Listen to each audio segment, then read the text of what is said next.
அதிமுக கட்சியில் உட்கட்சி பிரச்சினை தொடர்பாக செய்திகள் குறித்து நாளுக்கு நாள் அதிகரித்து வந்த நிலையில் சமீபத்தில் கொங்கு மண்டல தளபதியான வேலுமணிக்கும் மூத்த தலைவரான KP முனுசாமிக்கும் இடையே மோதல் உருவாக அதனை அப்படியே எடப்பாடி பழனிசாமியிடம் கொண்டு சேர்த்திருக்கிறார் KP. ஆனால் எடப்பாடி எடுத்த முடிவால் இருபெரும் தலைவர்களில் ஒரு தலைவருக்கு அதிருப்தி ஏற்பட்டுள்ளதாக தகவல் கசிந்திருந்தது. இந்த ஆண்டின் முதல் சட்டமன்ற கூட்டத்தொடர் சமீபத்தில் நடந்தது. இதில் எடப்பாடி பழனிசாமி முதல் நாள் மட்டுமே கலந்து கொண்டார்.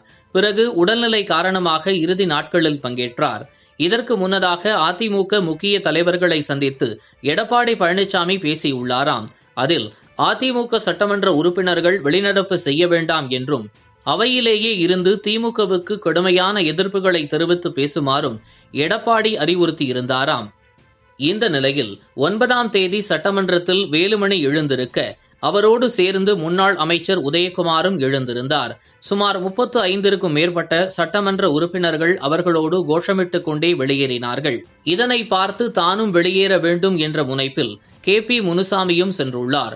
ஆனால் சட்டமன்றத்தில் SP வேலுமணிக்கும் KP இடையே ஒரு சின்ன விவாதமே நடைபெற்றிருக்கிறது.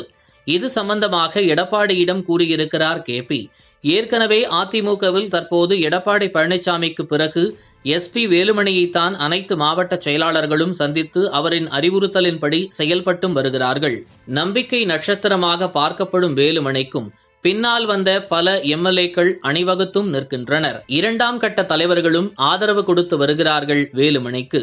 ஆனால் இதனை சற்றும் யோசிக்காமல் KP முனுசாமி சமீபத்தில் நடந்த மனக்கசப்பை தலைமைக்கு தெரிவிக்கும் வகையில் எடப்பாடி பழனிசாமியிடம் தெரிவித்ததும் இதற்கு முற்றுப்புள்ளி வைக்கும் விதமாக சமீபத்தில் நடந்த மாவட்ட செயலாளர்கள் கூட்டத்தில் வெளிப்படையாக பேசியுள்ளார் எடப்பாடி.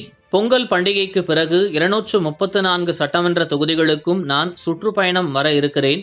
சுற்றுப்பயணம் என்றால் வந்து மீட்டிங் பேசிவிட்டு செல்வதல்ல. கட்சியின் பூத் கமிட்டி முதல் அனைத்தையும் ஆய்வு செய்ய போகிறேன். நமக்கு மாணவர் அணி பலவீனமாக இருக்கிறது என்று ஏற்கனவே நான் சொல்லியுள்ளேன். 27 வயதுக்கு உட்பட்டவர்களுக்கு மாணவர் அணியில் பதவி கொடுங்கள்.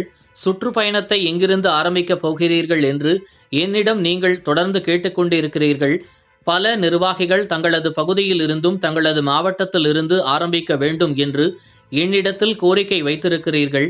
ஆனால் நான் கொங்கு மண்டல தளபதியான வேலுமணியின் கோவை பகுதியிலிருந்து தொடங்குகிறேன் என கூறியுள்ளார். இது வேலுமணி தரப்புக்கு பெரும் உற்சாகத்தை ஏற்படுத்தியிருக்கிறது.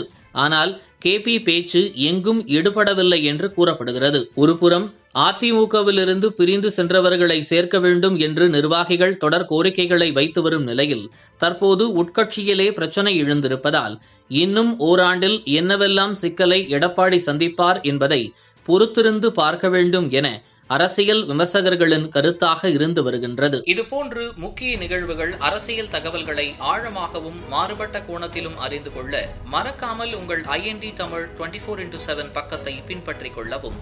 உங்கள் ஒவ்வொரு ஆதரவும் இதுபோன்று பல நிகழ்வுகளின் பின்னணியை அறிய உதவும்.